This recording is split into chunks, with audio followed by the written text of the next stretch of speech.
So hello, this is our pathophysiology case presentation for N581, and this presentation is on cystic fibrosis, which is also just referred to as CF. My name is Mandy Stockton, and my partner in this presentation is Rigoberto Zepeda. So we're going to start with the learning objectives. After this presentation, you should be able to determine the pathophysiology of cystic fibrosis, describe some of the genetic conditions, and as well as environmental factors that can contribute or make this disease worse. Also be able to remember some of the signs and symptoms, and also the testing or the tests that are involved in diagnosing the disease. And excuse me, some of the overview things that we'll go over are anyway, the statistics are that 30,000 individuals, or approximately 30,000 individuals in the U.S. Have the disease, and approximately 70,000 worldwide. And it is more prevalent in Caucasians. There are about 1,900 different gene mutations to cystic fibrosis, and they are broken down into 6 main classes that we will go over in a few more slides. The average life expectancy for people who have this disease is approximately 37 years. This number has gone up within the years due to the advancements in treatments and antibiotics. Most patients are diagnosed with cystic fibrosis by age 3 as an average, but there are some that are diagnosed later in life. So the pathophysiology of cystic fibrosis is it's an autosomal recessive genetic inherited disease. So what happens is there's a mutation in a gene called the cystic fibrosis transmembrane conductance regulator. And so this specific gene, it's referred to as the CFTR gene. It results in a disruption in a protein. And so this protein that's produced by the CFTR gene is a cyclic adenosine monophosphate, so a CAMP protein, and it activates chloride channels on specialized epithelial within the body. This gene was found and determined in 1989 by researchers. So the mutation of this gene that is typically supposed to activate a chloride channel activates it poorly, or it doesn't activate at all. So this poor activation of the chloride channel by the CFTR gene results in a sodium chloride imbalance within the epithelial cells, and thus resulting in abnormally thick secretions and dehydrated mucosa. So just to recap on what autosomal recessive means, in this diagram you can see at the top there's a mother and there's a father, and they have orange and blue.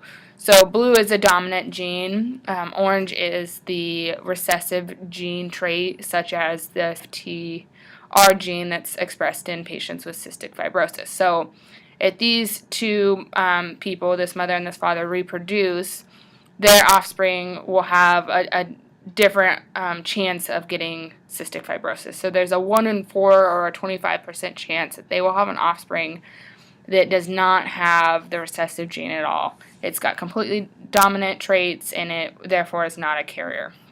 They then have a 50% chance that they're going to have a child that is going to be a carrier. So they would have a dominant gene, and then they would also have that recessive CFTR gene, but would not express the disorder.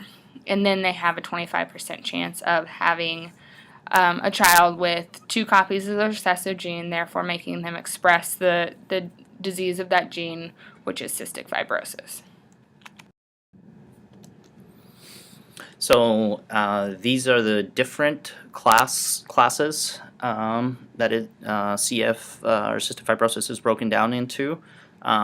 They're listed as 1 through 6, with 1 being the most severe and 6 being the least severe.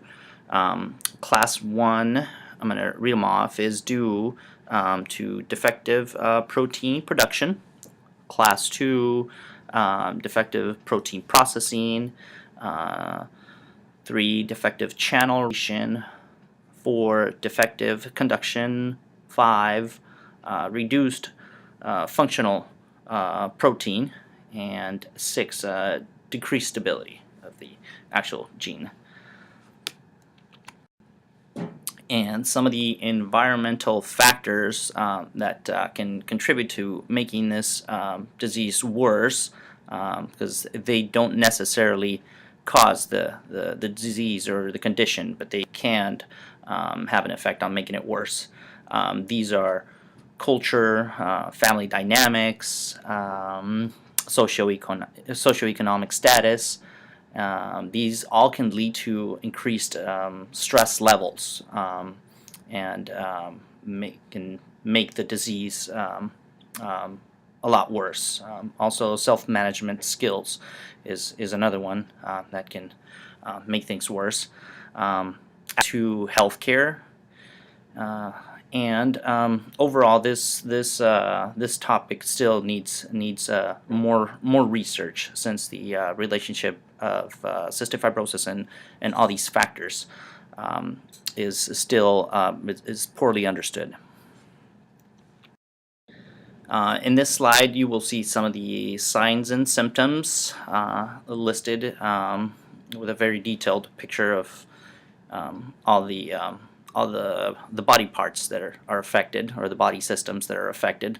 We won't go into detail in all of these. And then next slide we'll talk a little bit more of the more common ones. But some of the things I will touch on are growth failure. You will see this in patients with cystic fibrosis, and that's mainly due to poor absorption of nutrients and vitamins. Some of the other things that can be affected are the bones. This is because of an overproduction of osteoclasts and underproduction of osteoblasts. So things like osteoporosis and osteopenia being some of the most common problems that are caused by cystic fibrosis. Other things in the stomach, such as like intussusceptions, appendicitis, intestinal atresia, bowel obstruction, or meconium ileus in newborns. The heart can also be affected, as you can see there, right ventricular hypertrophy and pulmonary artery dilation. Let's see, and we will go inside and talk a little bit more about these.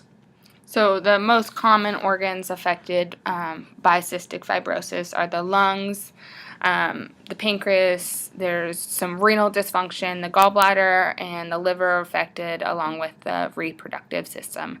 So hands down, the most common organ association with cystic fibrosis is the lungs. Everybody hears cystic fibrosis, they talk about the lungs. So that is important because that CFTR gene causes the dehydrated mucus and then the thickening secretion. So those occur in the lungs, and then it can clog. There can become mucosal clogs, and this leads to increased opportunistic infections. And we'll talk about respiratory infections in the next slide. There is 7% of cystic fibrosis patients that have over 250 milliliters in 24 hours of bloody sputum or hemoptysis. So that is a side effect that may come up in patients you see with cystic fibrosis. The pancreas is affected, and that's just because the CFTR gene actually causes destruction to the islet cell function. So this results in diabetes. The diabetes of patients with cystic fibrosis is similar to what we are used to seeing with everyone else.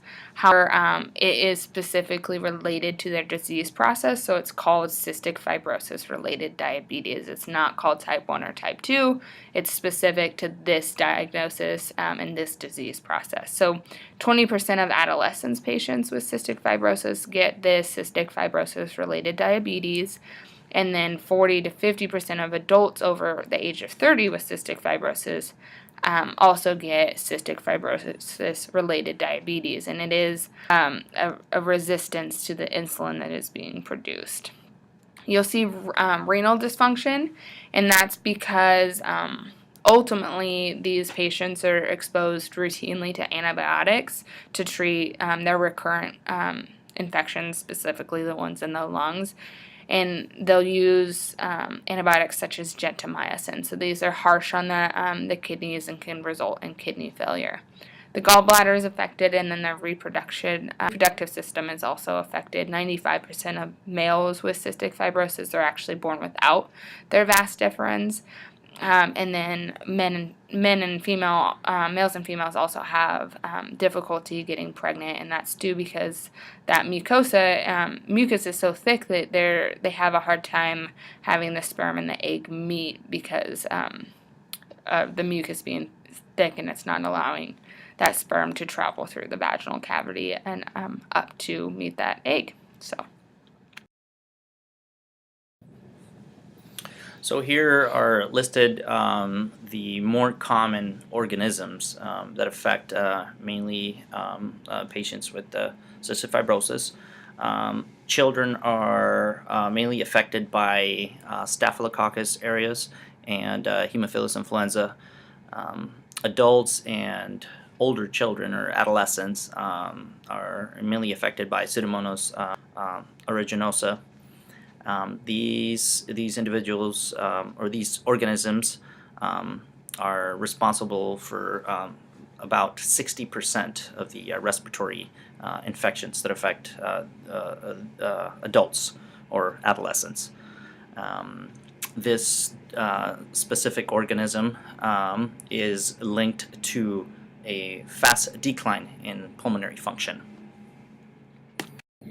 So this slide just shows a cystic fibrosis airway compared to what they quote-unquote call a normal airway. So the normal airway is on the left side, the right side is your cystic fibrosis airway. So that you can see there's dilation of the airway, there's thick and sticky mucus in that the lumen of that airway, and then blood, which is that bloody sputum we were talking about previously, and then bacteria can stick in that mucus and cause an opportunistic infection. So some diagnostic tests, these are just some of the ones we found.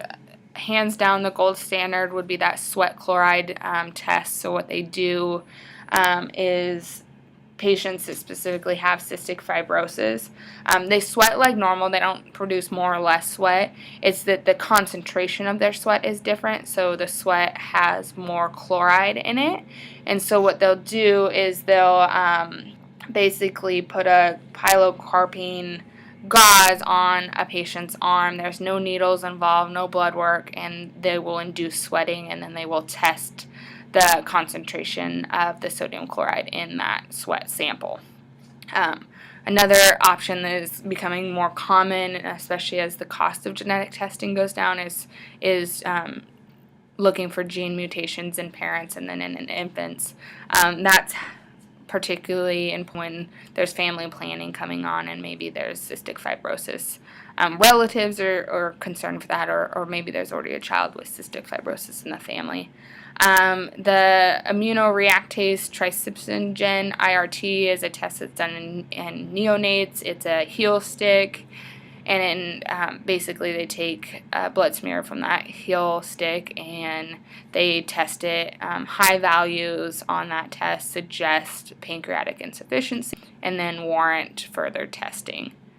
And then chest CT is an option it can actually show abnormalities within the lungs or as early as the age of 3 months.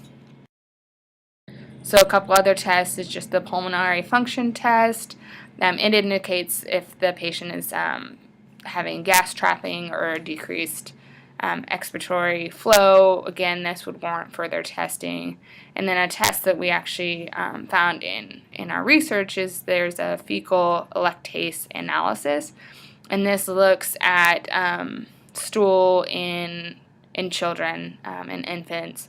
And if their stool sample has less than 200 microliters per gram of the substance, and then it suggested that they have pancreatic insufficiency, and again, it warrants further testing. And we added this slide just to remember that May is the National Cystic Fibrosis Awareness Month, so we can honor that month. So these are just our references on these next two slides, so that you could see where our research and our information came from. And if you have any additional questions in regards to either the presentation or the information, our emails are listed here in the slide.